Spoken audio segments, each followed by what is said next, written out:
The bullet missed Zeke Dawson by a mere inch, whistling through the midnight air like a devil's whisper before splintering the wooden beam behind him. He ducked instinctively, years of living on the edge having honed his reflexes to a razor sharpness that had kept him alive longer than most gunslingers in this unforgiving territory. Arizona Territory, 1883. The land was as beautiful as it was deadly. "That's the last time you cheat at my table, Dawson."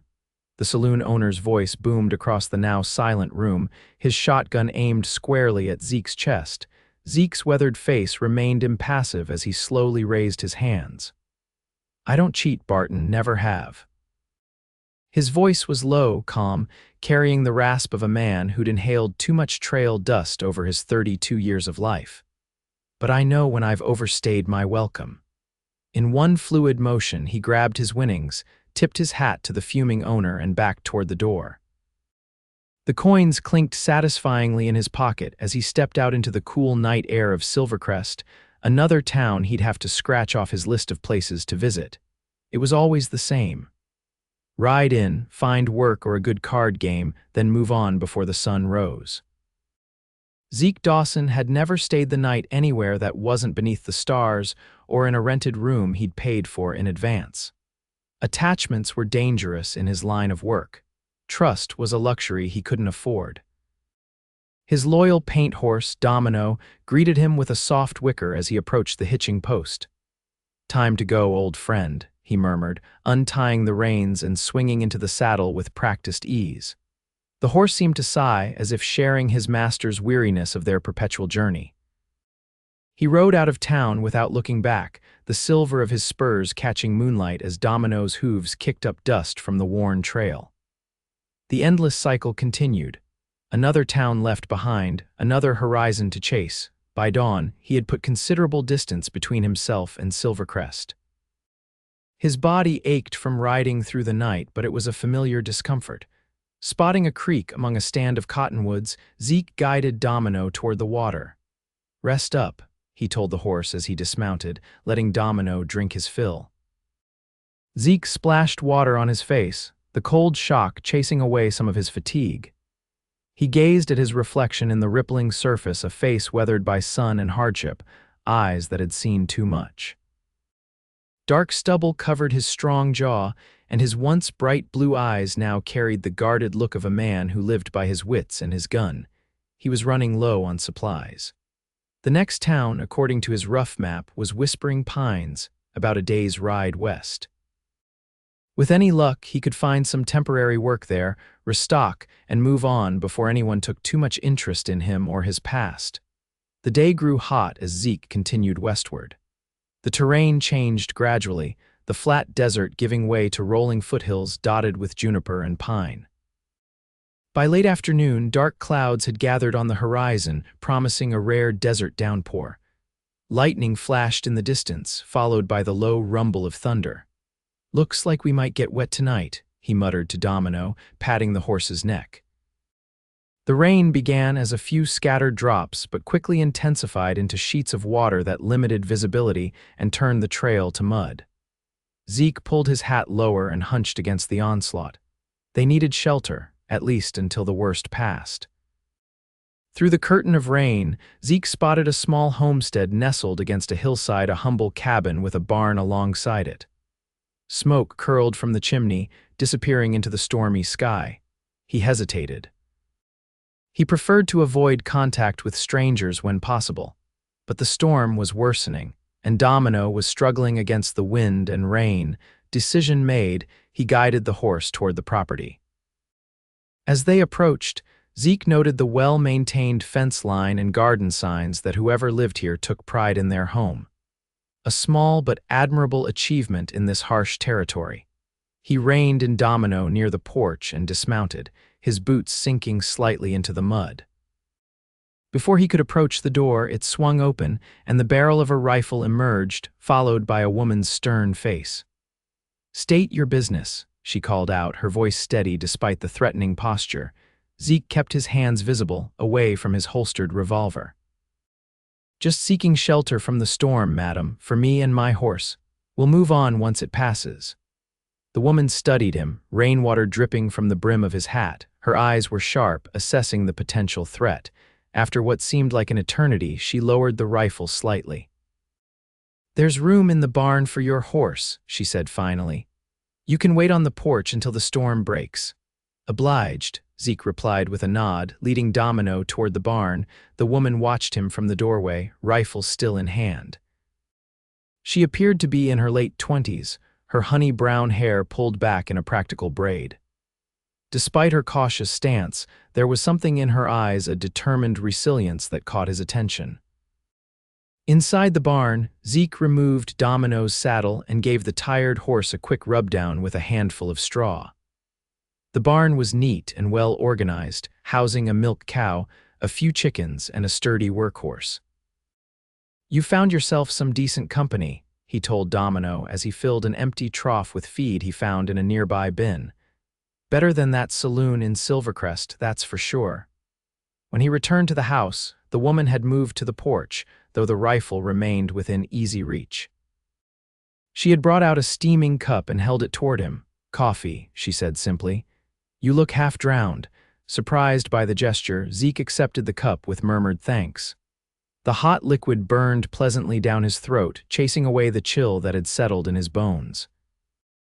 "Name's Zeke Dawson," he offered, feeling somehow obligated to introduce himself after accepting her hospitality. "Clara Hayes," she replied, her posture still wary but less defensive. "This storm's likely to last through the night. There's a cot in the barn if you need it." Zeke nodded his appreciation. "I'll be gone by first light, don't mean to impose." "Passing through." There was something in her tone, not quite curiosity, but an awareness that men like him were always passing through. "Always am," he confirmed, sipping the strong coffee. Lightning cracked across the sky, illuminating Clara's face momentarily. In that flash, Zeke noticed the faint scar that ran along her jawline, almost hidden by the way she held herself. It spoke of history, of survival. "This is hard country for a woman alone," he observed, immediately regretting the words. It wasn't his business, and he wasn't staying long enough to make it his concern. Clara's expression hardened slightly. "I manage just fine, Mr. Dawson, have been for 3 years now." The implication hung in the air between them. Whatever had happened 3 years ago had left her alone but determined to endure. Zeke respected that. Survival was something he understood intimately. The rain continued its assault, drumming against the roof with increasing fury. Thunder rolled across the valley, and Zeke found himself grateful for the solid structure above his head. "How far to Whispering Pines from here?" he asked, changing the subject. "Half-day's ride in good weather," Clara replied. "Though Patterson Creek might be flooded after this downpour." "You'd have to take the high trail if that's the case." Zeke nodded, filing away the information. "Appreciate the warning." A sudden gust of wind drove the rain horizontally across the porch, forcing them both to step back closer to the wall. Without thinking, Zeke moved to shield Clara from the worst of it, an instinctive gesture that surprised them both. She looked up at him, startled by the protective movement. For a brief moment, their eyes met, and something unspoken passed between them, a recognition, perhaps, of shared solitude. Clara broke the contact first, straightening her shoulders. "I should check on the livestock," she said, turning toward the door. "Feel free to stay on the porch until the storm passes." As she disappeared inside, Zeke exhaled slowly, unsettled by the strange moment of connection. He rarely allowed himself to notice such things: the gentle curve of a woman's neck, the quiet strength in her movements. Noticing led to remembering, and remembering led to caring. In his experience, caring was just another word for vulnerability. He settled onto a bench, stretching his long legs before him, and listened to the symphony of the storm. Despite his intention to remain vigilant, the warmth of the coffee, the rhythmic sound of rain, and the exhaustion of his journey conspired against him. His eyes grew heavy, and before he could fight it, Zeke Dawson, who never stayed anywhere longer than necessary, fell asleep on Clara Hayes' porch. He awoke with a start, hand instinctively moving to his revolver. The rain had stopped, and the first pale light of dawn was just breaking over the eastern hills. A wool blanket had been draped over him during the night, a small kindness that set off alarm bells in his mind.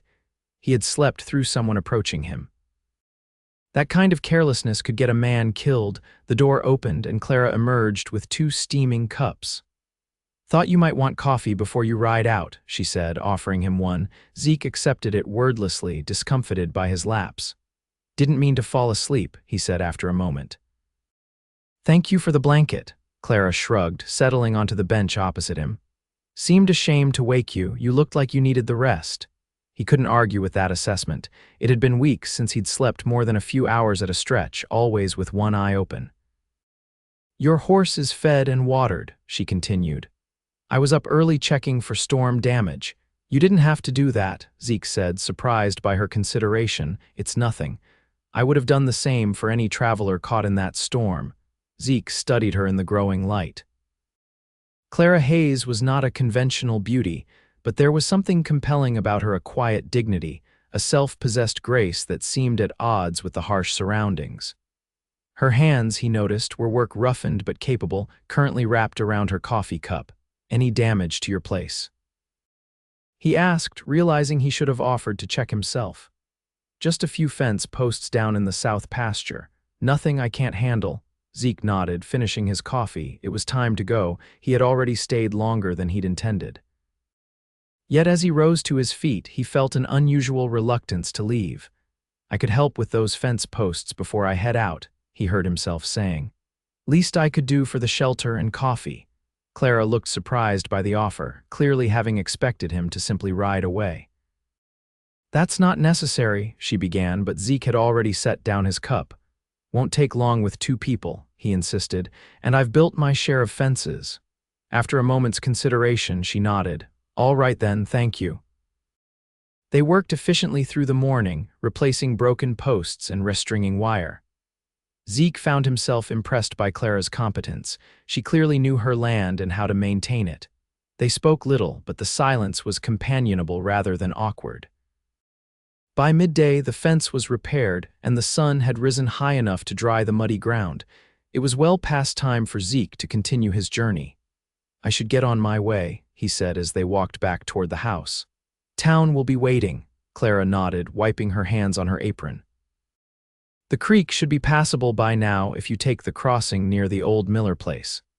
Zeke thanked her and went to retrieve Domino. The horse seemed well-rested and eager to move on, tossing his head as Zeke approached. As he saddled up, Zeke found himself glancing back at the house, at the solitary figure of Clara Hayes standing on her porch. It struck him then how alone she was in this wilderness. How vulnerable, despite her rifle and her capable hands. The thought bothered him more than it should have. "Safe travels, Mr. Dawson," she called as he mounted up. He tipped his hat to her. "Thank you for your hospitality, Miss Hayes." As he rode away, Zeke felt an unfamiliar sensation, a pull, a reluctance to leave this place and this woman behind. He shook it off. Such thoughts were dangerous for a man who lived by moving on, by not forming attachments that could be used against him. Whispering Pines came into view by mid-afternoon, a bustling settlement larger than Silvercrest, with a proper main street lined with businesses. Zeke rode directly to the general store where he replenished his supplies: coffee, beans, bacon, ammunition. The proprietor, a jovial man with spectacles perched on his nose, chatted amiably as he gathered Zeke's purchases. "Passing through or staying a spell?" the man asked. "Just passing through," Zeke replied automatically, shame. Town could use a man good with horses. Blacksmith's looking for help since his apprentice left for California. Zeke paused. He did have a way with horses, a skill he'd honed working on ranches before everything changed. It had been a while since he'd had steady work and his funds were running low. "How long's he looking for help?" he found himself asking. "Oh, couple weeks at least, until he can train someone new."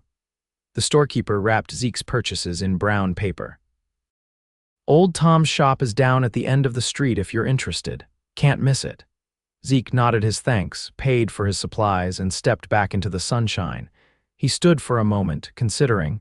2 weeks in one place was longer than he typically stayed anywhere these days. But the money would be good, and Whispering Pines seemed peaceful enough. Most importantly, it was far from the territories where he was known. Decision made, he led Domino down to the blacksmith shop. Tom Harding was a barrel-chested man with arms like tree trunks and a surprisingly soft-spoken manner. After a brief discussion and a demonstration of Zeke's skills with horses, he offered Zeke the temporary position. "Got a room above the shop you can use," Tom said, wiping his hands on a rag. "Nothing fancy, but it's clean and dry." Zeke accepted both the job and the room, telling himself it was purely practical. 2 weeks, then he'd move on, just long enough to build up his cash reserves. The work was honest and physically demanding exactly what Zeke needed to keep his mind occupied. Days passed in a rhythm of shoeing horses, repairing wagons, and assisting Tom with the forge. The townspeople largely left him alone after initial curiosity about the newcomer faded. Yet each night, as he lay on the narrow cot in the room above the smithy, Zeke found his thoughts straying to a small homestead and its solitary resident. He told himself it was merely concern for a woman alone in dangerous country. Nothing more. A week into his stay in Whispering Pines, Zeke was shoeing a particularly troublesome mare when he spotted a familiar figure across the street. Clara Hayes was loading supplies into a small wagon outside the general store. She was dressed in a simple blue dress rather than the practical work clothes he'd seen her in before, her hair neatly braided and pinned beneath a modest hat. He finished with the mare and handed her reins back to the owner before crossing the street. Clara looked up as he approached, surprise evident in her expression. "Mr. Dawson," she greeted him. "I didn't expect to see you still in town." "Took on some work with the blacksmith," he explained, gesturing toward the shop. "Temporary arrangement," she nodded, understanding. Men like him were always temporary fixtures. "How long will you stay?" "Another week, probably. Then I'll move on." The words felt oddly hollow as he spoke them. Clara secured a bag of flour in her wagon. "Well, I'm glad the storm delayed you long enough to find work." "It suits you better than cards, I'd wager." Zeke raised an eyebrow. "How did you know about the cards?" A small smile touched her lips. "You have the look of a man who spent time at gaming tables, the way you assess everything, everyone, always calculating odds." Her perception unsettled him. "You're observant, Miss Hayes." "Necessary trait for survival," she replied simply. An awkward silence fell between them, filled with unasked questions. Finally, Zeke gestured to her wagon. "You've got quite a load there, planning for winter already." "Just the usual monthly supplies. Though I did splurge on some coffee beans, the good kind." There was a hint of self-deprecation in her tone that made him want to smile. "Let me help you finish loading up," he offered, already reaching for a heavy bag of grain. Together they completed the task in short order. As Clara prepared to climb onto the wagon seat, Zeke found himself reluctant to end the encounter. "Town's holding a social Saturday night," he said abruptly. "At the church hall, music and dancing from what I hear." Clara looked at him curiously. "Are you going?" Zeke shrugged. "Thought I might stop by, see what passes for entertainment around here." "It's usually quite pleasant," she replied, "though I haven't attended in some time." He should have left it at that, a casual exchange between acquaintances. Instead, he heard himself ask, "Would you consider going?" "That is, would you allow me to escort you?" The question seemed to surprise them both. Clara's eyes widened slightly, and Zeke immediately regretted the impulsive invitation. He was leaving in a week. What was he thinking? Clara hesitated, her hands fidgeting with the reins. "That's very kind of you, Mr. Dawson, but I don't think, of course," he interrupted, stepping back from the wagon. "Foolish suggestion. Please forget I mentioned it." Something flickered across her face, disappointment. Relief. He couldn't tell. "It's not that," she said carefully. "It's just, I'm not much for social gatherings these days." Zeke nodded, understanding all too well the desire to avoid crowds, questions, curious stares. "No explanation needed, Miss Hayes. Safe journey home." He tipped his hat and turned back toward the smithy, mentally berating himself for the lapse in judgment.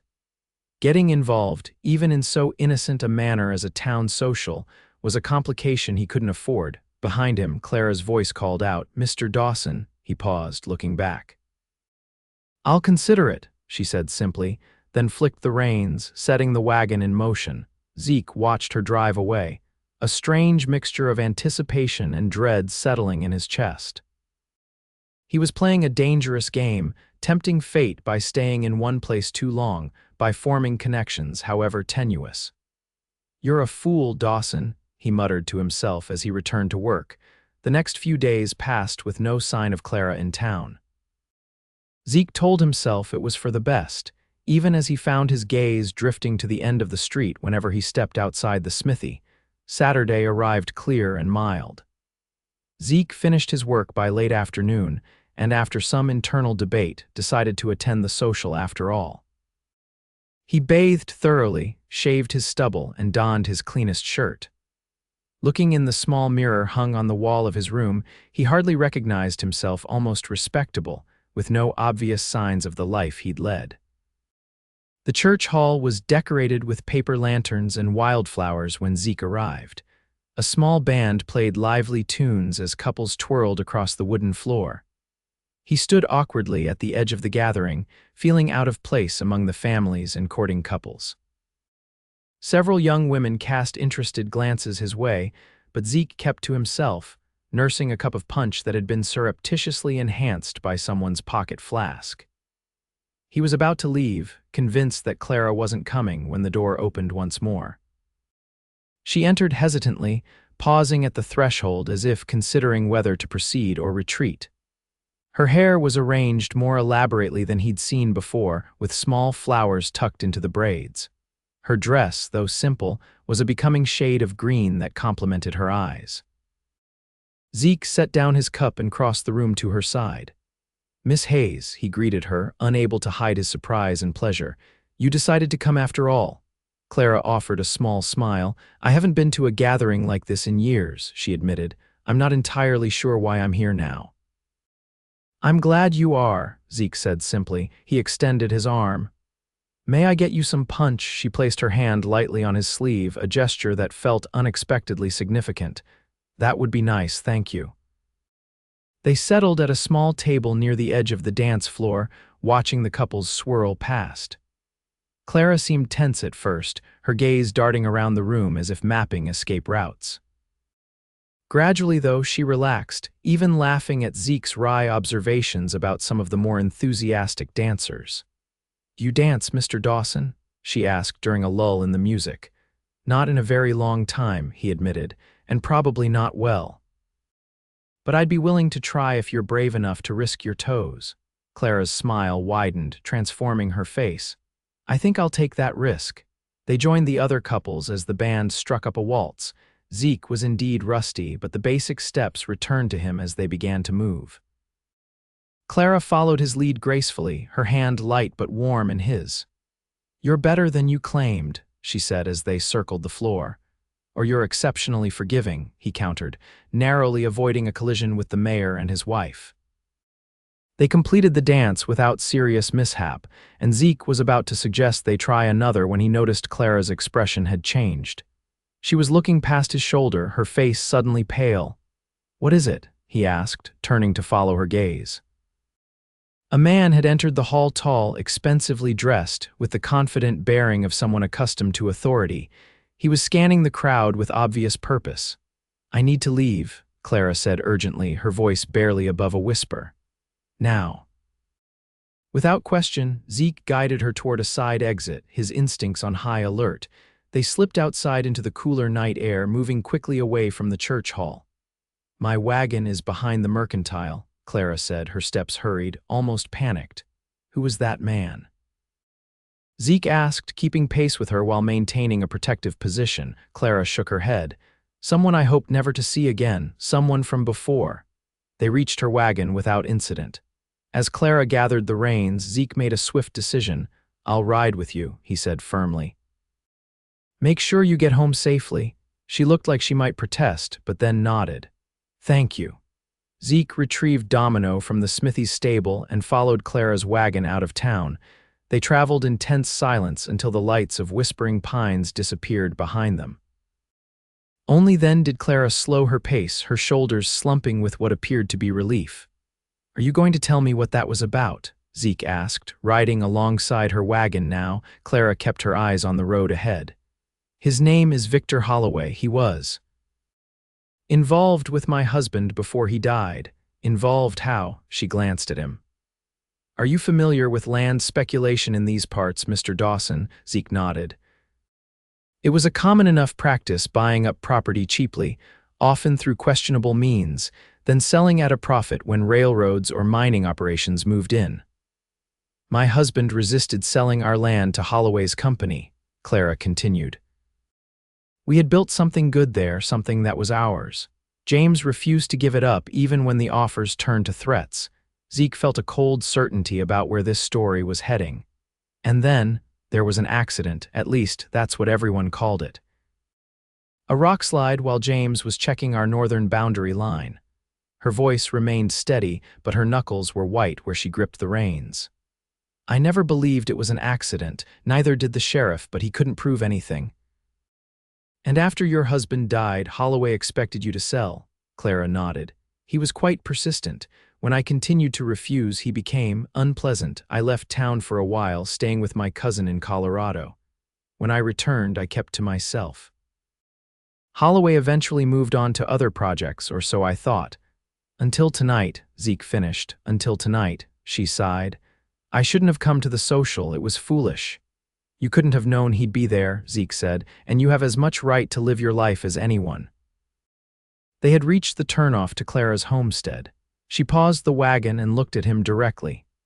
I should tell you, Mr. Dawson, that associating with me might not be wise. Holloway doesn't forget, and he doesn't forgive those who stand in his way.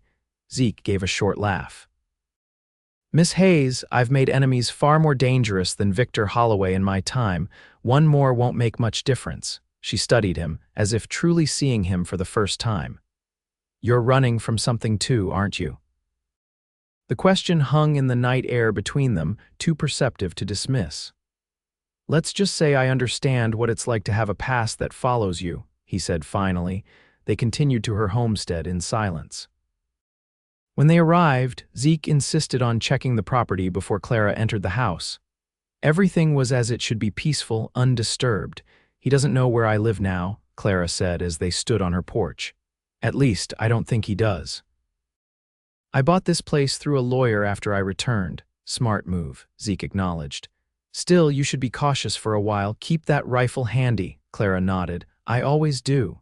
She hesitated, then added, Thank you for escorting me home. I'm sorry the evening ended this way. I'm not, Zeke said honestly. I enjoyed the parts before Holloway showed up. A small smile touched her lips. So did I. He should go now, he knew. Ride back to town, finish his work for Tom, and move on as planned. Instead, he found himself reluctant to leave Clara alone, vulnerable. I'll stay out here tonight, he heard himself saying. Keep watch just to be safe. Clara looked surprised. That's not necessary. I've been on my own for 3 years, Mr. Dawson. I can manage. I know you can, he said, but humor me. I'll just be on the porch. First sign of trouble, I'll alert you. She considered him for a long moment. You're a strange man, Zeke Dawson. Most would have tipped their hat and ridden away by now, he smiled wryly. I never claimed to be like most men. After a moment's hesitation, Clara nodded. Very well. At least let me bring you some blankets. It gets cold out here at night. She disappeared inside, returning shortly with a quilt and pillow. There's coffee on the stove if you want some, she offered, and I'll leave the door unlatched in case. I won't come in unless there's trouble, Zeke assured her. Get some rest, Miss Hayes, Clara, she said softly. If you're going to spend the night guarding my porch, you might as well use my given name, Clara, he repeated, liking the way it felt. Good night, then. Good night, Zeke, she replied before closing the door gently behind her. Zeke settled onto the porch swing, wrapping the quilt around his shoulders against the deepening chill.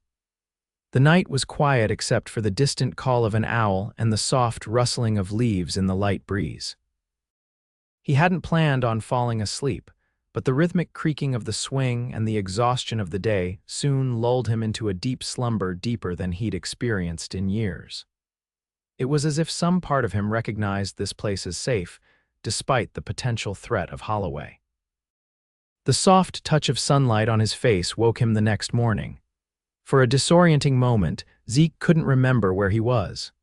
Then the events of the previous night came rushing back, and he sat up abruptly, cursing himself for sleeping so soundly. The door opened, and Clara emerged with 2 steaming cups. "Good morning," she greeted him, her hair loose around her shoulders in a way he hadn't seen before. "I thought you might want coffee." Zeke accepted the cup, feeling oddly domestic in this simple morning exchange. "Thank you." "Everything quiet through the night, peaceful as can be," she confirmed, sitting beside him on the swing. "You slept like the dead," he grimaced. "Not very vigilant of me." "On the contrary, I think it speaks to how exhausted you must have been." She sipped her coffee, studying him over the rim of her cup. "When was the last time you truly rested, Zeke?" The question caught him off guard. "I rest plenty," he deflected. "That's not what I asked." He considered her words, realizing she had a point. Even when he slept, it was usually with one hand near his gun, alert to the slightest sound. "It's been a while," he admitted finally. Clara nodded as if his answer confirmed something for her. "Will you stay for breakfast? I'm making flapjacks." The invitation was tempting, more tempting than it should have been. Zeke knew he should return to town, to the smithy, to the life of careful distance he'd constructed for himself. Instead, he heard himself accepting breakfast was a surprisingly comfortable affair. Clara's kitchen was warm and inviting, the flapjacks golden and perfect. They talked of inconsequential things: the weather, the prospects for this year's harvest, a new colt born to Clara's workhorse the previous spring. "I should head back to town," Zeke said reluctantly as Clara cleared the plates. "Tom will be wondering where I've disappeared to." "Of course," she agreed, though he thought he detected a note of disappointment in her voice. "Thank you again for your protection, unnecessary though it may have been." Zeke rose from the table. "I hope you're right about that. Still, be careful, Clara. Men like Holloway don't give up easily on what they want." "I'm well aware," she said grimly, "but neither do I." He smiled at that. Her determination was something he'd admired from their first meeting. "I'll check on you when I can," he promised. Clara walked him to the door. "You don't have to do that." "I know," he said simply. They stood for a moment on the threshold, an unspoken tension between them. Zeke was acutely aware of her presence, the subtle scent of lavender that clung to her, the way the morning light caught in her hair. "Goodbye then," she said finally, breaking the spell. Zeke tipped his hat. "For now." As he rode back to Whispering Pines, Zeke couldn't shake the sense that something fundamental had shifted. He had stayed the night on Clara's porch, had broken bread at her table, had promised to return. None of these actions aligned with the careful distance he typically maintained. Tom was already at work when Zeke arrived at the smithy, hammering a piece of red-hot metal on the anvil. He looked up as Zeke entered, his expression neutral. "Thought maybe you'd moved on," the blacksmith commented. "Wouldn't be the first hired hand to disappear without notice." "Had some business to attend to," Zeke said vaguely. "I'll make up the time." Tom nodded, returning to his work. "No need to explain yourself to me, son. Just glad you came back. Got a busy day ahead." Zeke threw himself into the work, grateful for the physical exertion that kept his mind occupied. By midday, however, his thoughts had returned to Clara and the potential danger she faced. During a break, he made his way to the sheriff's office. Sheriff Daniel Miller was a stocky man with a gray streaked beard and shrewd eyes that had seen their share of trouble. "What can I do for you, Dawson?" Miller asked, setting aside the wanted poster he'd been examining. "Looking for information on a man named Victor Holloway," Zeke said, leaning against the doorframe. "He in town often," the sheriff's expression sharpened. "Why do you ask?" "Just curious. Saw him at the social last night." Miller studied him for a moment. "Holloway's got business interests throughout the territory. Comes through every few months." He paused. "Word is you escorted Clara Hayes home last night. That right?" News traveled fast in small towns. "I did." "Then you might already know there's history there." "Bad history," Zeke nodded. "She told me about her husband." The sheriff leaned forward, his voice lower. "What she probably didn't tell you is that there were 2 other ranchers who refused to sell to Holloway. Both met with accidents similar to James Hayes. Nothing I could prove in court, but..." "You think Holloway had them killed?"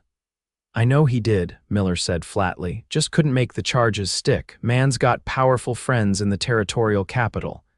Zeke absorbed this information grimly. Is he still in town? Left this morning on the eastbound stage, but he'll be back. He always comes back. Miller regarded Zeke with open curiosity. You seem mighty interested in Clara's welfare for a man just passing through. Just concerned for a lady alone, Zeke replied noncommittally. The sheriff's mouth twitched. Well, Clara's tougher than she looks. Been holding her own against Holloway and his kind for years. That doesn't mean she couldn't use an ally, Zeke pointed out. True enough, Miller scratched his beard thoughtfully. Just be careful, Dawson. Clara's been hurt enough already. And Holloway doesn't take kindly to people interfering in his business. The warning was clear on multiple levels. Zeke thanked the sheriff and returned to the smithy, his mind churning with new concerns. If Holloway was as dangerous as Miller suggested, Clara was at greater risk than she realized. The rest of the day passed in a blur of work, but Zeke's decision had already crystallized. At dusk, he saddled Domino and rode back to Clara's homestead. She was on the porch when he arrived, as if she had been expecting him. Her expression, however, suggested surprise. Twice in one day, she remarked as he dismounted. People will talk. Let them, Zeke replied, climbing the porch steps. I spoke with Sheriff Miller today about Holloway. Clara's smile faded. I see. I don't think you do. He stood before her, suddenly uncertain how to express the concern that had driven him back here. Holloway is more dangerous than you let on. The sheriff believes he's responsible for at least 2 other deaths besides your husband's. I'm aware of that, she said quietly. Why do you think I've been so careful these past years? Then you understand why I'm here. Zeke met her gaze directly. I'm staying tonight and probably tomorrow night as well. Clara's eyes widened. That's not necessary, maybe not, but I'm doing it anyway. His tone brooked no argument. I'll sleep in the barn if that makes you more comfortable, but I'm not leaving you alone while Holloway might have his eye on your property again. She studied him, a complex mix of emotions playing across her face. Why does this matter to you, Zeke? You barely know me. It was a fair question, one he'd been asking himself during the ride from town. I'm not entirely sure, he admitted, but it does, you do. The simple honesty of his response seemed to disarm her. After a long moment, she nodded. The barn isn't necessary, there's a spare room inside. It's small, but it's better than hay and horsehair. Thank you, he said, genuinely surprised by the offer. Clara held his gaze a moment longer, then turned toward the door. I hope you like stew, it's what's for dinner. The evening passed in companionable domesticity. They shared the hearty stew Clara had prepared, along with fresh baked bread that filled the small house with a comforting aroma. Afterward, Zeke helped with the dishes, an activity so ordinary it felt almost surreal after years of solitary existence. You still haven't told me what you're running from, Clara said as she dried the last plate. Zeke stiffened slightly. What makes you think I'm running? The way you move, always aware of exits. The way you position yourself with your back to a wall. She set the plate down and faced him. The way you said you never stay anywhere longer than necessary. He should have deflected, changed the subject, maintained the careful barriers he'd built around his past. Instead, sitting in this warm kitchen with this perceptive woman, Zeke found himself wanting to share at least part of the truth. I was a lawman once, he began, the words feeling strange on his tongue after so long. Deputy sheriff in a mining town up in Colorado. Thought I was doing some good there. Clara settled into a chair, her expression encouraging him to continue. There was a man, Ellis Blackwell, wealthy mine owner, powerful, also corrupt to the bone. Zeke's jaw tightened at the memory. He was using Chinese laborers in his mines, working them in conditions no white man would tolerate, paying them next to nothing. When they complained, they had accidents. Like Holloway, Clara observed softly. Similar methods, yes. I gathered evidence, testimonies. Thought I could bring him down legally. Zeke laughed bitterly. I was naive. Blackwell owned the judge, the mayor, even my own sheriff. When I tried to arrest him anyway, he had me beaten and left for dead in an abandoned shaft. Clara's hand flew to her mouth. How did you survive? One of the Chinese workers found me, nursed me back to health in secret. By the time I recovered enough to move, Blackwell had spread word that I'd been taking bribes, that I was corrupt. There was a price on my head officially for desertion of duty, unofficially because Blackwell wanted me silenced permanently. So you ran, she concluded. I did, and I've been running ever since. He met her gaze. That's why I never stay anywhere long, that's why I keep moving. Sooner or later, Blackwell's men find me or someone recognizes me from the wanted posters. Clara absorbed this information thoughtfully. And yet you risked staying in Whispering Pines. You risked coming here protecting me. Zeke had been asking himself the same question. Why had he broken his own rules for this woman, this place? Some things are worth the risk, he said finally. The words hung in the air between them, laden with meaning neither was quite ready to acknowledge. Clara rose from her chair, breaking the tension. I should show you to your room, she said. It's been a long day. The spare room was indeed small, with just enough space for a narrow bed and a chest of drawers, but it was clean, with fresh linens and a window that overlooked the eastern hills. It's not much, Clara apologized, lingering in the doorway. It's perfect, Zeke assured her. Thank you, she nodded, seemingly reluctant to leave. Good night, then. Good night, Clara. As she turned to go, Zeke was struck by how right it felt to be here in this house with this woman. It was a dangerous thought for a man who had survived by avoiding attachments. Yet he couldn't deny the pull he felt toward Clara Hayes, not just physical attraction, though that was certainly present, but something deeper, a recognition of kindred spirits. Over the next few days, they fell into an unexpected routine. Zeke would ride into town each morning to work at the smithy, then return to Clara's homestead in the evening. They would share dinner, talk about their days, and sometimes sit on the porch watching the sunset paint the western sky in brilliant oranges and reds. On the third day, Zeke brought news from town. Holloway's been asking about you, he told Clara as they sat down to dinner. Sheriff Miller heard him inquiring about your whereabouts, whether you still own the same property. Clara's hand tightened around her fork.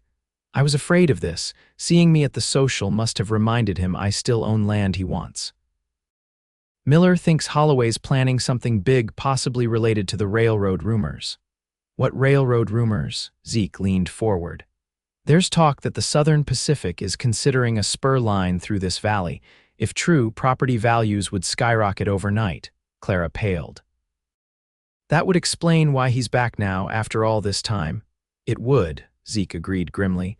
And it means you're in more danger than ever. A man like Holloway won't let a potential fortune slip through his fingers because of one stubborn woman. What should I do? Sell? The very suggestion seemed to pain her. No, Zeke said firmly. This land is yours, you fought for it, bled for it. We just need to figure out how to protect it and you. Clara looked up at his use of we, a question in her eyes. I'm not going anywhere, Zeke clarified, surprising himself with the certainty he felt. Not while Holloway's a threat. Your work with Tom can wait or end, doesn't matter. He reached across the table, hesitantly covering her hand with his own. What matters is keeping you safe. The touch, simple as it was, sent a warmth spreading through him. Clara turned her hand beneath his, their fingers interlacing naturally. Why? She whispered. Why risk yourself for me, for my land? Zeke considered the question, searching for the right words. Because for the first time in years, I've found someone worth fighting for rather than running from. Clara's eyes glistened with unshed tears. Even if it means staying in one place, even if it means Blackwell might find you. Even then, he confirmed, the realization both terrifying and liberating. I'm tired of running, Clara, tired of looking over my shoulder, of never belonging anywhere. She squeezed his hand. I understand that feeling all too well. They sat in silence for a moment, the simple contact of their joined hands conveying more than words could express. Finally, Clara spoke again. So what do we do about Holloway? Zeke's mind shifted to strategy. First, we make this place more defensible. Then we find out exactly what he's planning and when. Knowledge is our best weapon right now. Clara nodded, her expression resolute. I won't be driven from my home, not again. No, you won't, Zeke promised. We'll face this together. The next morning, Zeke rode into town earlier than usual. He spoke with Tom first, explaining that he needed to leave the job immediately. The blacksmith was disappointed but understanding. Figured you for the restless type, Tom said as he paid Zeke his wages. Though I hoped you might settle here. I might still, Zeke replied, surprising them both. Just have some business to attend to first. His next stop was the sheriff's office. Miller listened attentively as Zeke outlined his concerns about Holloway. I can't arrest a man for asking questions, Dawson, the sheriff said when he'd finished. Not even if we both know his intentions are foul. I understand that, Zeke acknowledged, but you could keep an eye on him when he's in town. Let me know if he starts gathering men or making moves toward Clara's property. Miller studied him thoughtfully. You're awfully invested in Clara's welfare for a drifter. Maybe I'm tired of drifting. The sheriff's eyebrows rose. Is that right? Well, that's interesting. He stroked his beard. Clara Hayes is well respected in these parts, good woman who's had more than her share of hardship.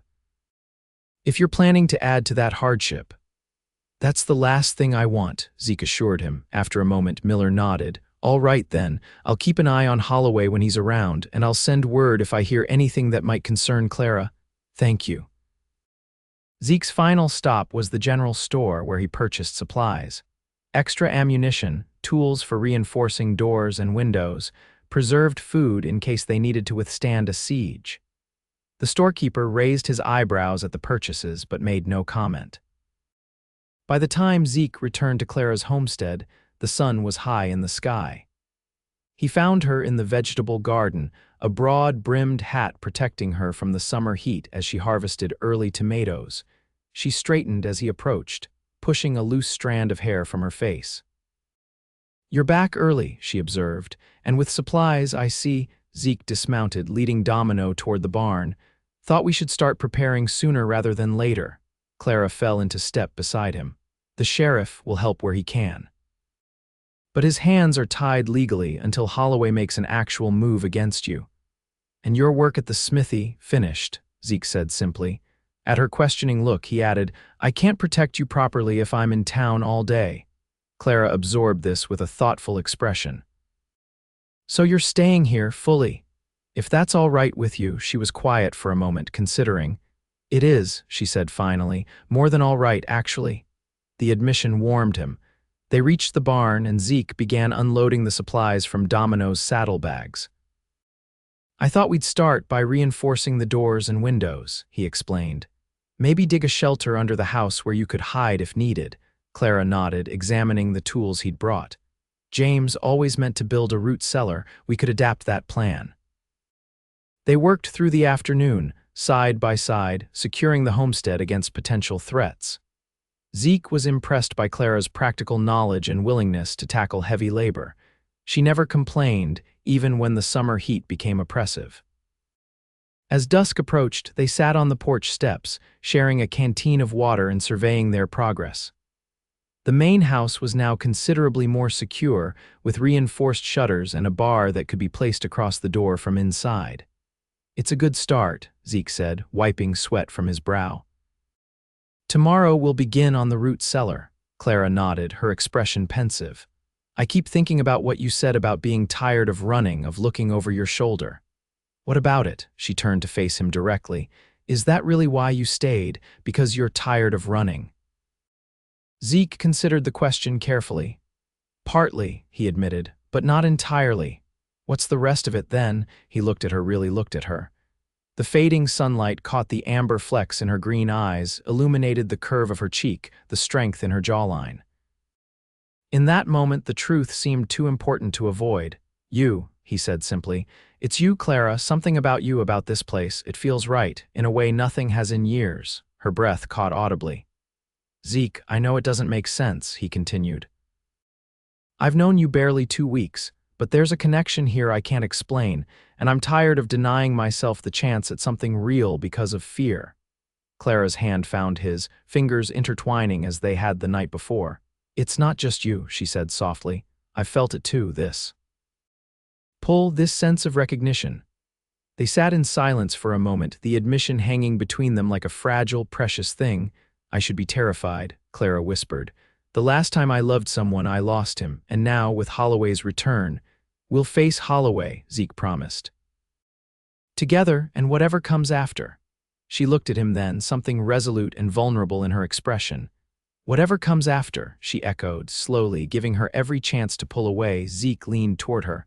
Clara met him halfway, her lips soft and warm against his. The kiss was gentle at first, tentative, then deepened with a hunger that surprised them both. His hand came up to cradle her face, thumb brushing across her cheekbone. When they finally parted, both slightly breathless, Clara rested her forehead against his.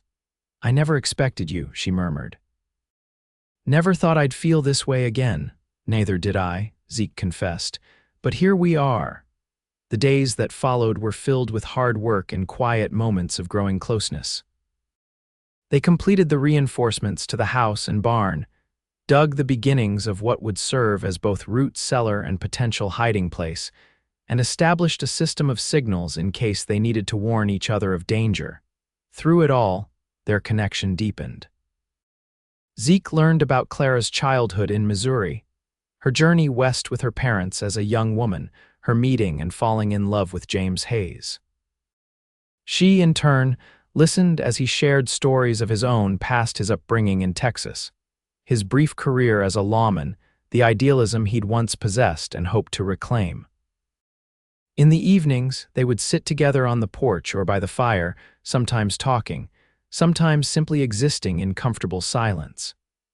Occasionally, Zeke would play harmonica, an old skill he'd nearly forgotten, while Clara mended or read aloud from one of her precious books. It was domestic. Peaceful, everything Zeke had convinced himself he could never have. A week after he had moved permanently to Clara's homestead, Sheriff Miller rode out to visit them. His expression as he dismounted told Zeke this was not a social call.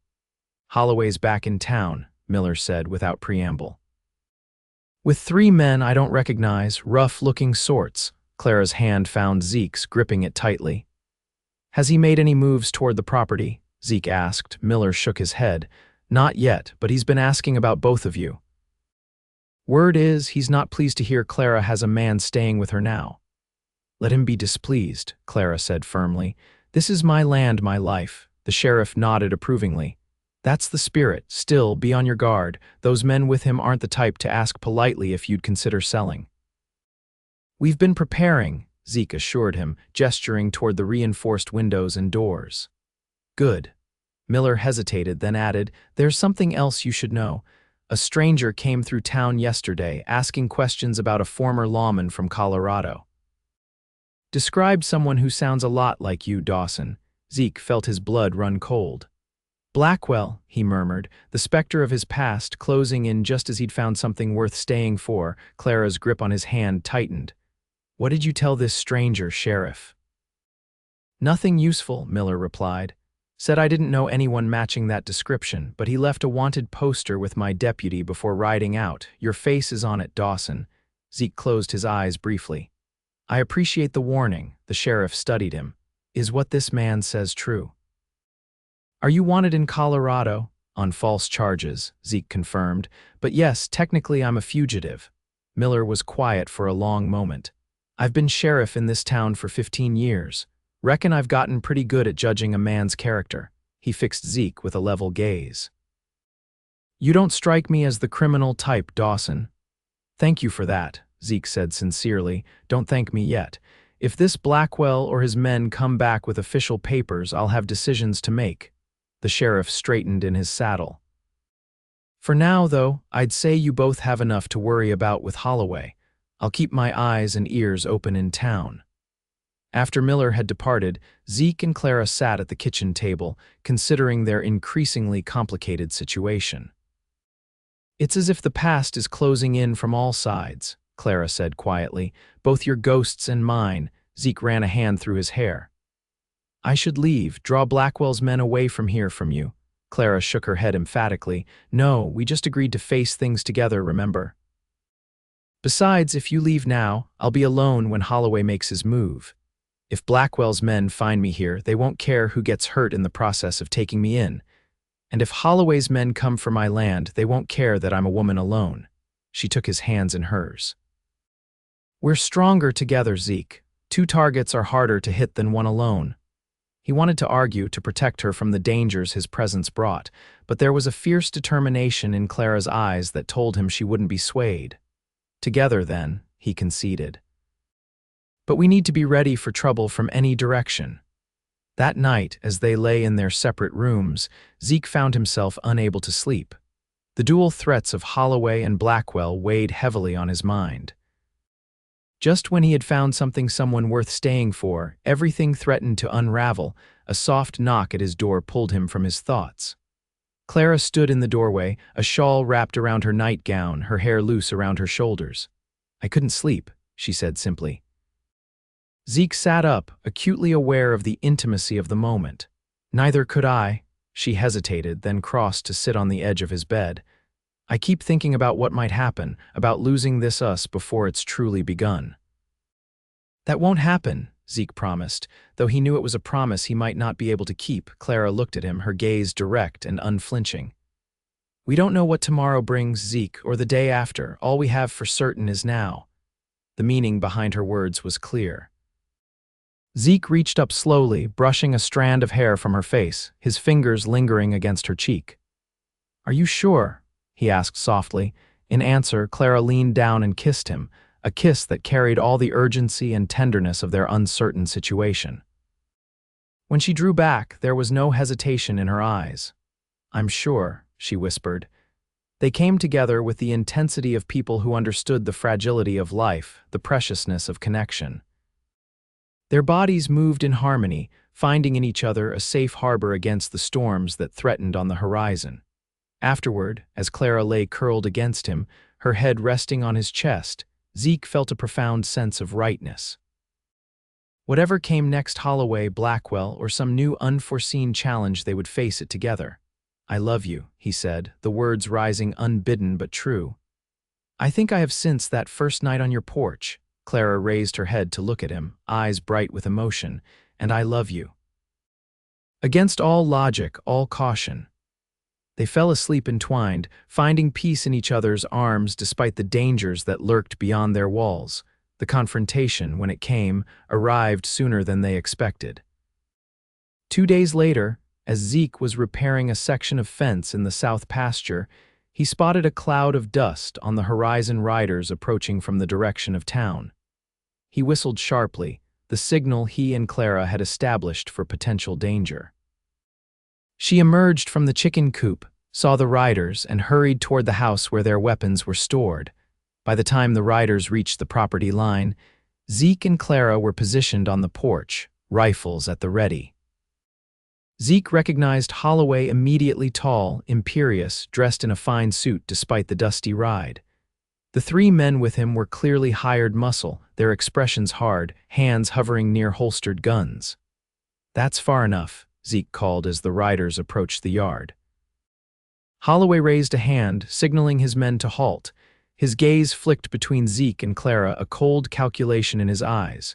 "Mrs. Hayes," he greeted Clara, tipping his hat with mock courtesy. "It's been some time."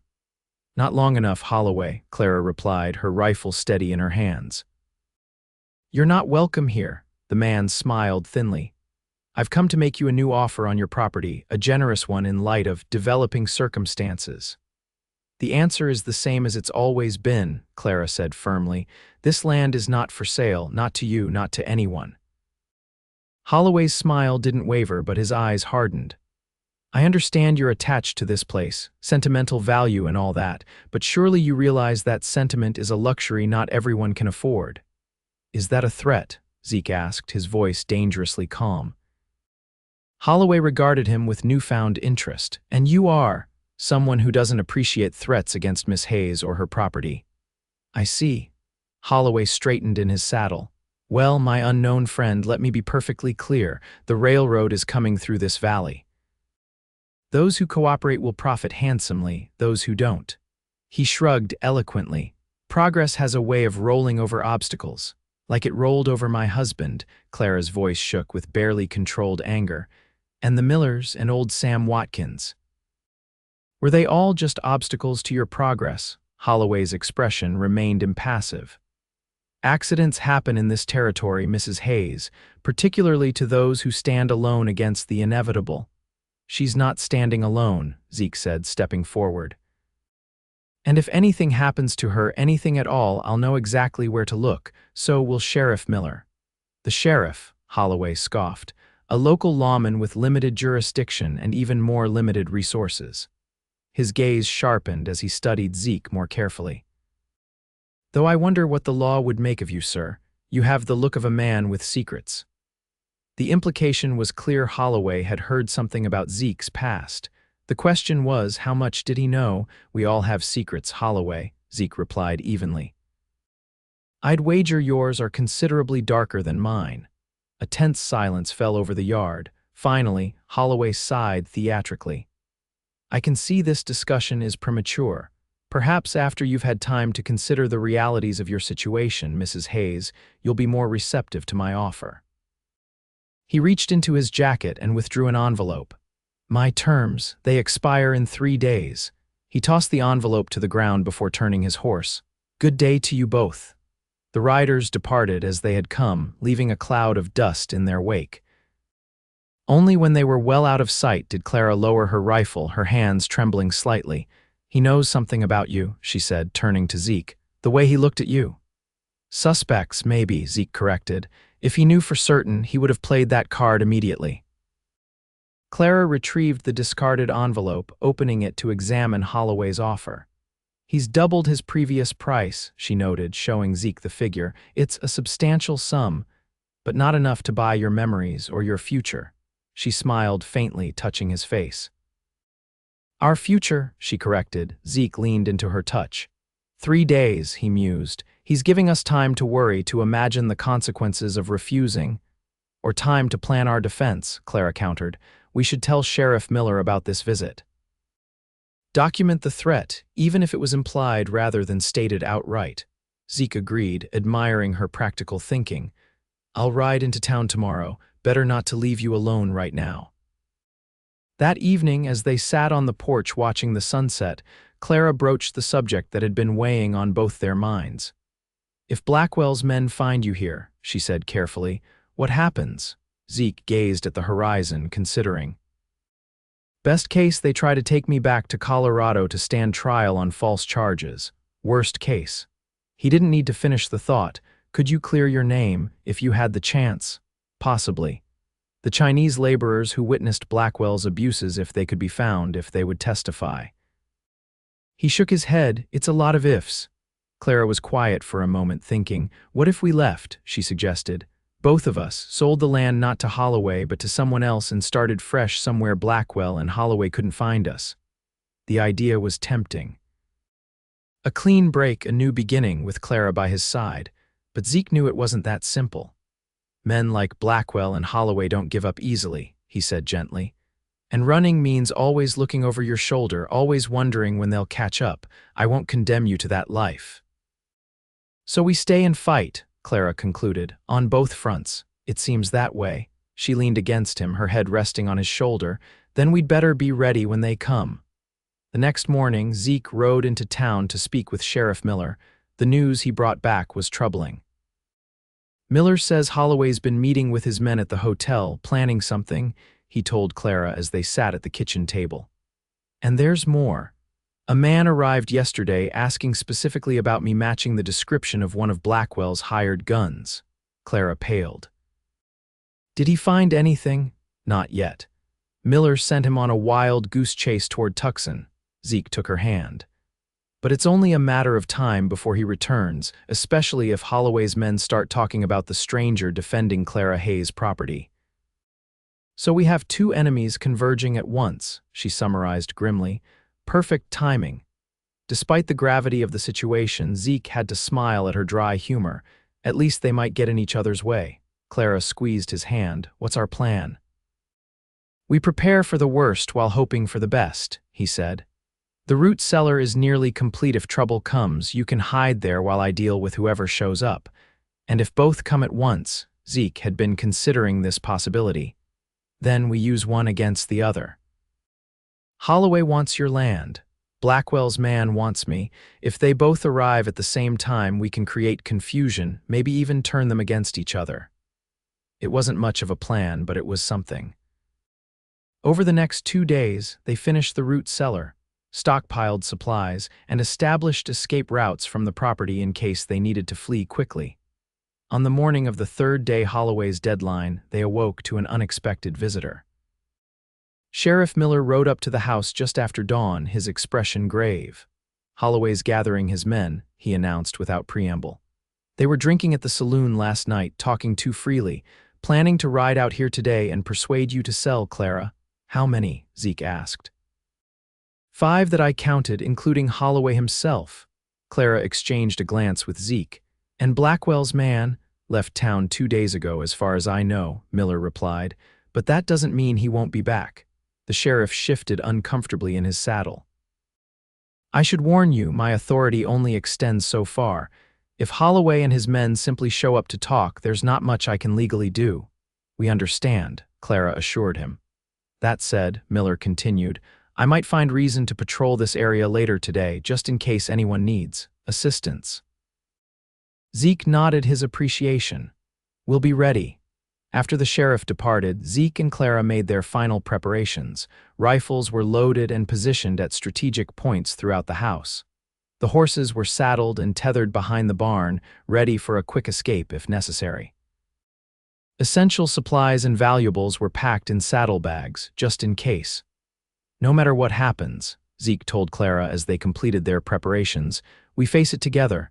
If things go badly, if we get separated, meet me at Miller's Creek Crossing. We can make our way north from there." Clara nodded, her expression resolute. "Together," she agreed, sealing the promise with a kiss. They settled in to wait, the hours stretching with unbearable tension. Mid-morning came and went with no sign of Holloway or his men. Then noon, then early afternoon. "Maybe Miller's presence scared them off," Clara suggested as they ate a light meal, neither particularly hungry. "Maybe," Zeke agreed, though he doubted it. Men like Holloway didn't scare easily. It was late afternoon when they heard the approaching riders. From their vantage point at the upstairs window, they counted 6 men: Holloway, his 3 regular associates, and 2 new faces. "More than Miller reported," Zeke observed grimly. "They must have recruited additional help in town." Clara checked her rifle one last time. "Holloway isn't taking chances." As the riders approached the house, Zeke positioned himself at the front door, rifle ready but not yet visible. Clara took up position at the side window, where she had a clear view of the yard but wouldn't be immediately noticed. Holloway and his men reined in about 20 yards from the porch. Like before, they spread out in a semicircle, a show of force meant to intimidate. "Mrs. Hayes," Holloway called, "I've come for your answer. I trust you've had time to consider my generous offer." Zeke opened the door enough to be seen but remained within the protection of the doorframe. "She's considered it," he called back. "The answer is still no." Holloway's expression darkened. "I believe I was addressing Mrs. Hayes." "And I'm answering for her," Zeke replied steadily. "This property is not for sale, not today, not ever, especially not to men who arrange accidents for those who stand in their way." One of Holloway's men, a burly fellow with a scar across his cheek, spat on the ground. "Told you talk wouldn't work with these 2, boss. Let's just burn them out." "Patience, Reeves," Holloway cautioned. "Mrs. Hayes is a reasonable woman. She just needs proper motivation." His gaze fixed on Zeke. "Perhaps she doesn't understand the precariousness of her situation or yours, Mr. Dawson," Zeke supplied, seeing no point in hiding his name. "Zeke Dawson." A flicker of recognition crossed Holloway's face. "Dawson," he repeated thoughtfully. "The name seems familiar. Weren't you once involved in some unpleasantness up in Colorado? Something about corruption, bribery," so Holloway did know something of his past. Zeke kept his expression neutral. "Seems like you've been misinformed." "Have I?" Holloway's smile was cold. "I have associates with interests in Colorado. They tell me there's a reward for information leading to the capture of a former lawman named Dawson. Quite a substantial reward, actually." From her position at the window, Clara tensed. Zeke could feel her gaze on him, waiting for his lead. "You've got a choice to make, Holloway," Zeke said calmly. You can ride away now, leave Clara Hayes and her property alone, or you can try to force the issue and deal with the consequences." Holloway laughed, the sound devoid of humor. "My dear man, it is you who faces a choice. You can persuade Mrs. Hayes to accept my offer, or I can send a telegram to certain interested parties in Colorado. I imagine they would be quite eager to learn of your whereabouts." The standoff stretched, tension crackling in the air like lightning before a storm. Then, from the direction of town, came the sound of approaching horses, multiple riders moving at speed. Holloway's men turned, hands moving to their weapons. Around the bend in the road appeared Sheriff Miller, accompanied by 4 mounted deputies. "Afternoon, gentlemen," Miller called, his tone deceptively casual as they drew near. "Quite a gathering you have here." Holloway's expression tightened with annoyance. "Sheriff, this is a private business matter between Mrs. Hayes and myself." "Is that so?" Miller dismounted, his deputies following suit. "Funny, because it looks to me like 6 armed men surrounding a homestead. That sort of thing tends to make me nervous." "We're simply having a discussion," Holloway insisted. "And these men," Miller gestured to Holloway's companions, "they're all necessary for this discussion."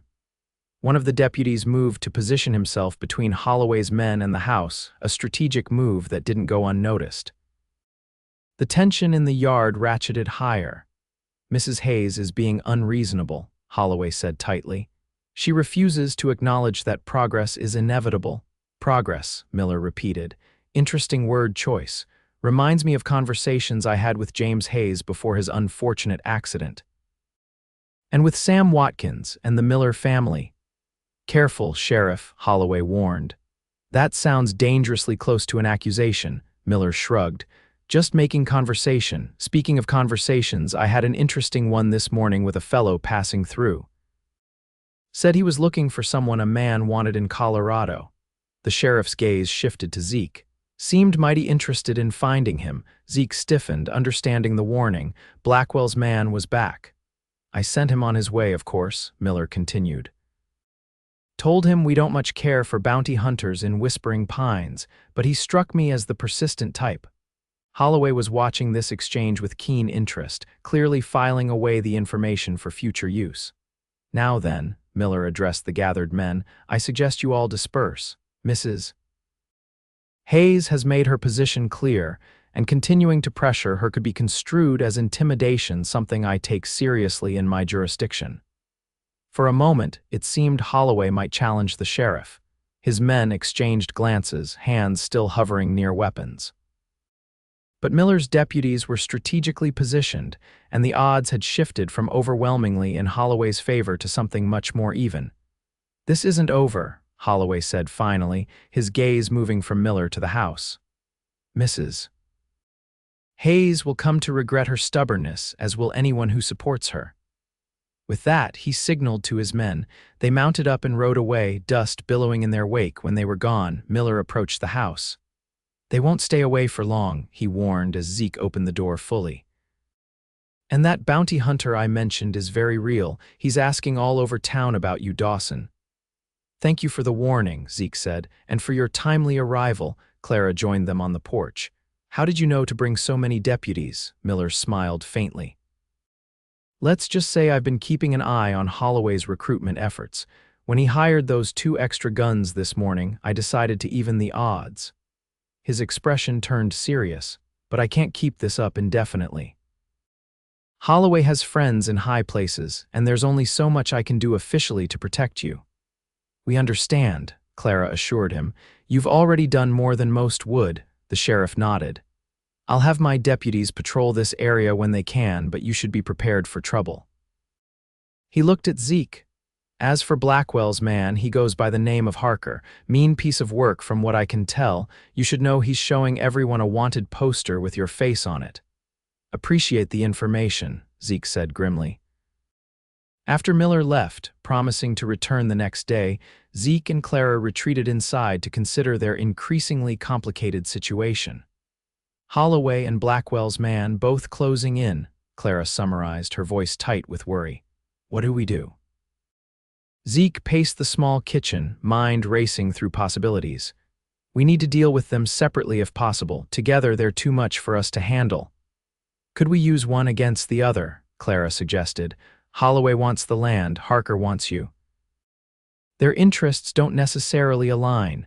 An idea began to form in Zeke's mind, dangerous, potentially disastrous, but possibly their best option. What if we make Holloway think Harker is working for someone else interested in your land, a rival speculator perhaps? Clara considered this. Creating confusion and distrust between them. Exactly. If they're busy watching each other, they might not be watching us quite so carefully. It was a desperate plan, but with Miller's help, they might pull it off. The question was whether they had enough time to implement it before either Holloway or Harker made their move. They didn't. Just after dusk, as Zeke was checking the perimeter of the property one last time before nightfall, he spotted movement in the tree line to the north, a lone figure on horseback, watching the house. Moving carefully from shadow to shadow, Zeke circled behind the observer. The man was focused on the house, where lights burned in the windows, creating the silhouette of Clara moving about inside. Drawing closer, Zeke could make out the man's features in the fading light. He matched the description Miller had given of Harker: lean, weathered with the cold eyes of a predator. A bounty hunter who had tracked Zeke across 3 territories. Zeke had a clear shot. One squeeze of the trigger and one of their problems would be eliminated. But gunfire would alert anyone else in the area, including Holloway's men, if they were watching the property. And Zeke had left enough killing behind in his past. Instead, he moved silently until he was directly behind Harker, then pressed his revolver against the man's back. "Don't move," he said quietly. "Hands where I can see them." Harker froze, then slowly raised his hands. "Dawson, I presume," he said, his voice unexpectedly cultured for a man of his profession. "Dismount, slowly." Harker complied, movements deliberate and controlled. As his feet touched the ground, he spoke again. "You know why I'm here." "Blackwell sent you," Zeke confirmed, "to bring me back or put me in the ground." "The former is preferable," Harker replied. "The reward is higher for you alive. Turn around slowly." Harker turned to face him, hands still raised. In the dim light, Zeke could see the calculating intelligence in the man's eyes. This was no common bounty hunter, but a skilled tracker who had run down his share of desperate men. "We have a problem, you and I," Zeke said evenly. "I have no intention of going back to Colorado to face false charges, and I imagine you have no intention of returning empty-handed." "That does present a dilemma," Harker agreed. His gaze flicked toward the house, then back to Zeke. "Though perhaps there's room for negotiation." "I'm listening." "Blackwell wants you silenced because you know too much about his operation, but he's a businessman first and foremost. If you were to sign a statement renouncing your previous accusations, agreeing never to speak of what you witnessed." Harker shrugged. "He might be persuaded that justice has been served." Zeke's grip on his revolver tightened. "And I'm supposed to trust that Blackwell would honor such an agreement. You would have my personal guarantee," Harker said, "for whatever that's worth to you." "Not much," Zeke admitted. "Besides, there's another complication. I have unfinished business here." Harker glanced again toward the house. "The woman, Clara Hayes." At Zeke's surprised expression, he smiled thinly. "I make it a point to know everything about my quarry, including their attachments." A new fear gripped Zeke that Harker might use Clara as leverage. "She's not part of this," he said firmly. "On the contrary, she's very much part of it now." Harker's tone remained conversational. "She's also part of another interesting situation involving a man named Holloway." "Land speculation, from what I gather. Quite the tangled web you've woven yourself into, Dawson." The bounty hunter knew too much. Zeke needed to neutralize the threat he posed without alerting Holloway's men, who could be watching even now. "Here's what's going to happen," Zeke said, decision made. "You're going to drop your gun belt. Then we're going to walk to the barn, where you'll remain my guest until I decide what to do with you." Harker's eyebrows rose. "And if I refuse?" "Then we find out if Blackwell's bounty for me dead is enough to compensate for your funeral expenses." After a tense moment, Harker complied, unfastening his gun belt and letting it fall to the ground. Zeke kept his revolver trained on the bounty hunter as they made their way to the barn, careful to stay in the shadows away from the house. Once inside, Zeke secured Harker to one of the support posts with rope from the tack room. The bounty hunter submitted to the bindings with surprising dignity. "This changes nothing, you know," Harker commented as Zeke checked the knots. "Blackwell will send others if I don't return. And from what I've observed, you already have Holloway to contend with." "One problem at a time," Zeke replied. Leaving Harker secured, Zeke slipped back to the house. Clara met him at the door, rifle in hand, expression anxious. "You were gone longer than expected," she said, relief evident in her voice. "We have a visitor," Zeke told her, briefly explaining his encounter with Harker. "He's secured in the barn for now, but that's only a temporary solution." Clara absorbed this information with remarkable composure. "What does he want? Beyond taking you back to Colorado, I mean." He suggested Blackwell might be satisfied with a signed statement from me, renouncing my accusations. "Do you believe him?" Zeke shook his head. "Blackwell doesn't forgive or forget. The statement would just make it easier to discredit me before putting a bullet in my head." They settled at the kitchen table, both acutely aware that their situation had just become significantly more complicated. "If Harker knows about Holloway's interest in the property," Clara reasoned, "then Holloway might know about Blackwell's interest in you." "Likely," Zeke agreed grimly, "which means they might decide to work together rather than against each other." The thought was chilling. Alone, either Holloway or Blackwell was dangerous. Together, they presented a threat that would be nearly impossible to overcome. "We need to leave," Clara said suddenly. "Tonight, while we still can." Zeke looked at her in surprise. "You'd abandon your home, your land." "Land can be replaced," she said firmly. "You can't, we can't." The decision settled between them, heavy with implications. For Clara to suggest leaving the home she had fought so fiercely to protect meant she truly understood the gravity of their situation. "Where would we go?" Zeke asked, already mentally preparing for flight. "West. To California, perhaps, or north to Oregon, somewhere Blackwell and Holloway have no reach. It could work. With a head start, they could be far away before either of their enemies realized they had fled. But something still troubled Zeke. "What about Harker?" he asked. "We can't take him with us, and I won't kill a bound man in cold blood." Clara considered the problem.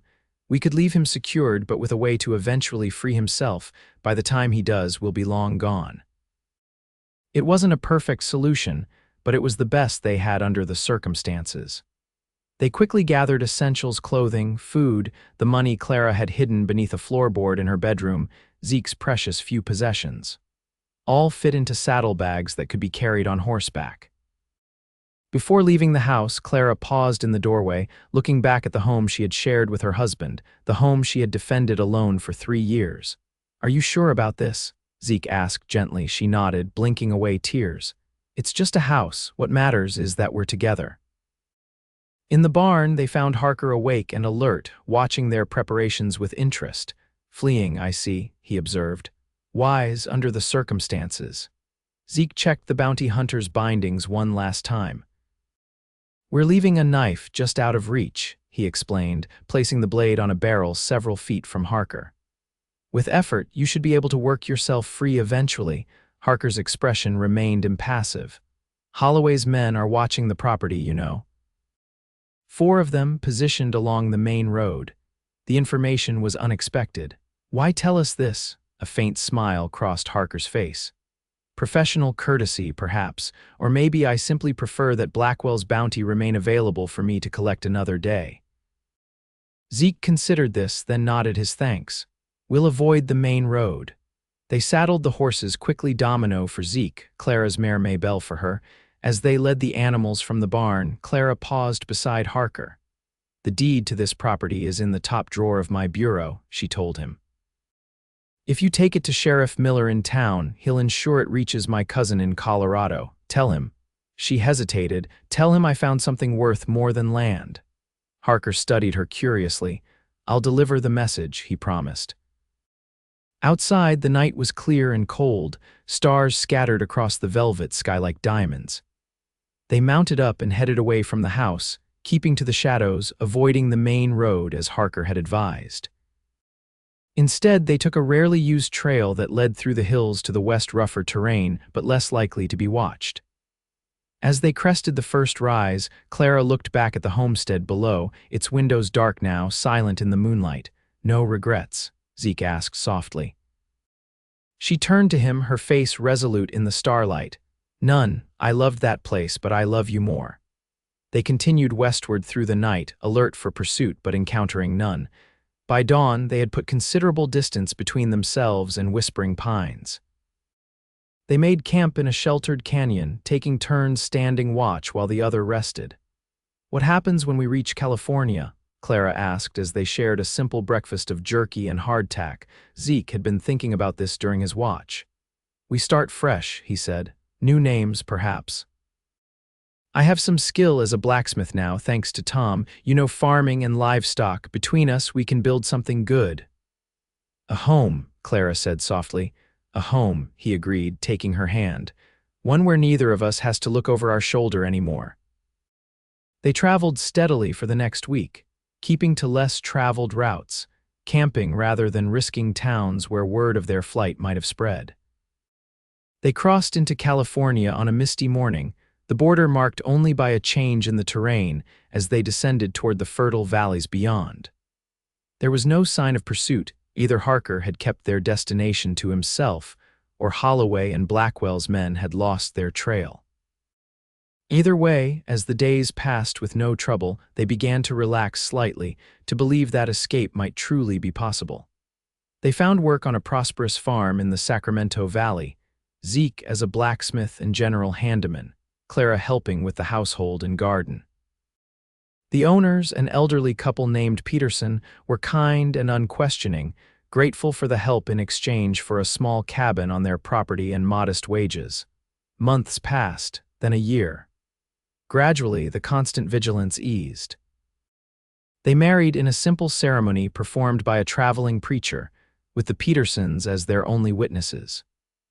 When old Mr. Peterson passed away, his wife sold them a portion of the farm at a price they could afford 10 acres with the cabin they had come to think of as their own. 3 years after fleeing Arizona Territory, Clara gave birth to their first child, a daughter they named Emma, with Clara's green eyes and Zeke's determined chin. Life settled into a rhythm of hard work, simple pleasures, and the profound joy of building something lasting together. On the 5th anniversary of their arrival in California, as they sat on the porch of their expanded cabin watching Emma play with her younger brother James in the yard, Clara turned to Zeke with a contented smile. "You ever regret it?" she asked. "Leaving your life behind, starting over?" Zeke watched his children, the evidence of the life they had created together, and thought about the long journey that had brought him to this moment. From lawman to fugitive to drifter, until that fateful night when a storm had forced him to seek shelter on a stubborn woman's porch. "Not for a moment," he answered truthfully. "Best decision I ever made was forgetting to leave your porch that night." Clara leaned her head against his shoulder, her hand finding his. "To think all those years you never stayed anywhere." "I was just waiting," Zeke realized, "for the right place to stay, the right person to stay with." As the sun set over their small farm, painting the sky in shades of gold and crimson, Zeke Dawson, who had once never stayed the night anywhere, held his family close and gave thanks for the storm that had changed his life forever.